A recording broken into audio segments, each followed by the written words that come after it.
భారత పురాణాల్లో 7 మంది ఇంకా ఈ లోకంలోనే ఉన్నారని తెలుసా? వీరే సప్త చిరంజీవులు. చిరంజీవులు అంటే కాలమానం ఉన్న యుగాలు మారినా జీవిస్తూనే ఉంటారు.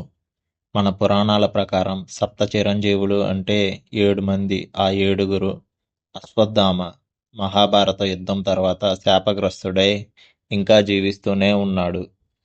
బలి చక్రవర్తి వామన అవతారం తరువాత సుతరలోకంలో రాజుగా నియమించబడ్డాడు.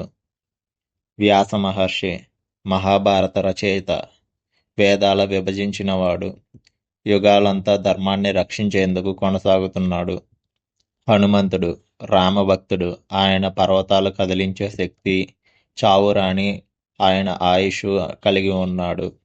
విభీషణుడు లంకలో ధర్మాన్ని నిలబెట్టేందుకు శ్రీరాముడి ఆశీర్వాదంతో చిరంజీవిగా ఉన్నాడు. కృపాచార్యుడు మహాభారతంలో గురువు, అతని జీవితం సనాతన ధర్మ బోధనకు అంకితం చేశాడు. పరశురాముడు క్షత్రియ ధర్మాన్ని తొలగించిన ఋషి యోధుడు, శివవరంతో అసాధారణ ఆయుష్ పొందాడు. ఈ ఏడుగురు యుగాలు మారిన భూమికి ఆధ్యాత్మిక శక్తిని అందిస్తూ ధ్యానం, ధర్మం, రక్షణ పనులు చేస్తారని మన పురాణాలు చెబుతున్నాయి. వాళ్ళు మనకి చెప్పేది ఏమిటంటే, ధర్మం ఉన్నంత వరకు దేవశక్తి ఎప్పుడూ మనతోనే ఉంటుంది. సప్త చిరంజీవులు రహస్యాలు ఇలా ఉన్నాయి.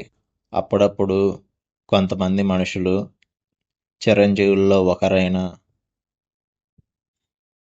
అశ్వత్థామను చూశానని చెప్తూ ఉంటారు. ఇలాంటి మరిన్ని కథలు తెలుసుకోవడానికి ఛానల్ని సబ్స్క్రైబ్ చేయండి, లైక్ చేసి షేర్ చేయండి.